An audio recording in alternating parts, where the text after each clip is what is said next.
ఎక్కడో దూరానున్నా చుక్కలే విన్నా గాని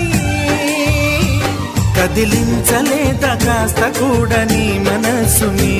పరదాలు దాటి ఒక్కసారి పలకరించవేమి అందరినీ ఇలా వెంటపడి అడగాల